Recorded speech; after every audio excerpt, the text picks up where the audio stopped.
Iran is an energy superpower and the petroleum industry in Iran plays an important part in it.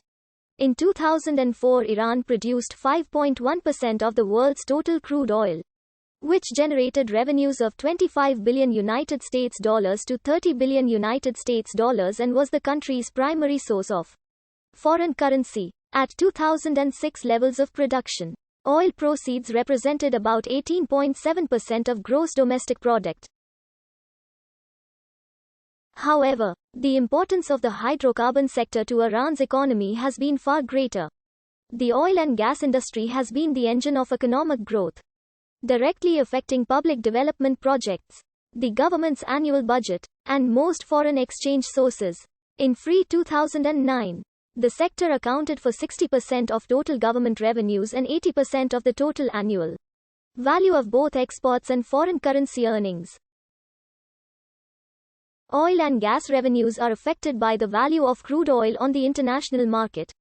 It has been estimated that at the Organization of the Petroleum Exporting Countries quota level, a $1 change in the price of crude oil on the international market would alter Iran's oil revenues by $1 billion. In 2012, Iran, which exported around 1.5 million barrels of crude oil a day, was the second largest exporter among the Organization of Petroleum Exporting Countries.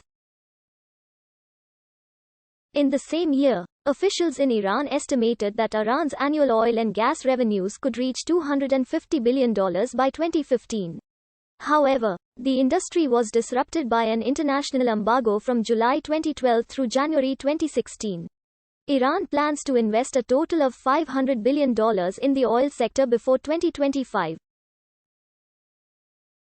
The history of Iran's oil industry began in 1901, when British speculator William Darcy received a concession from Iran to explore and develop southern Iran's oil resources. The exploration in Iran was led by George Reynolds. The discovery of oil on May 26, 1908 led to the formation in 1909 of the London-based Anglo-Persian Oil Company. By purchasing a majority of the company's shares in 1914, the British government gained direct control of the Iranian oil industry, which it would not relinquish for 37 years. After 1935, the APOC was called the Anglo-Iranian Oil Company. A 60-year agreement signed in 1933 established a flat payment to Iran of £4 for every ton of crude oil exported and denied Iran any right to control oil exports. In 1950, ongoing popular demand prompted a vote in the Majlis to nationalize the petroleum industry. A year later, the government of Prime Minister Mohammad Mossadegh formed the National Iranian Oil Company. A 1953 coup d'etat led by British and US intelligence agencies ousted the Mossadegh government and paved the way for a new oil agreement. In 1954, a new agreement divided profits equally between the NIOC and a multinational consortium that had replaced the AIOC. In 1973, Iran signed a new 20-year concession with the consortium. Beginning in the late 1950s, many of Iran's international oil agreements did not produce the expected outcomes.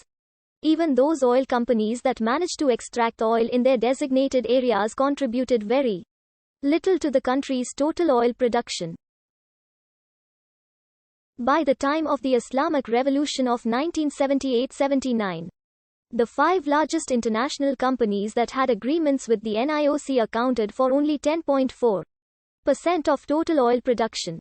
During this period, Iran's oil industry remained disconnected from other industries, particularly manufacturing. This separation promoted inefficiencies in the country's overall industrial economy.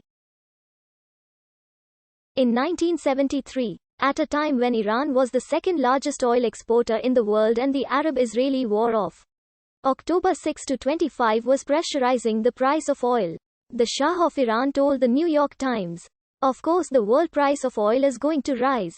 Certainly. And how? You increased the price of wheat, you sell us by 300%. And the same for sugar and cement.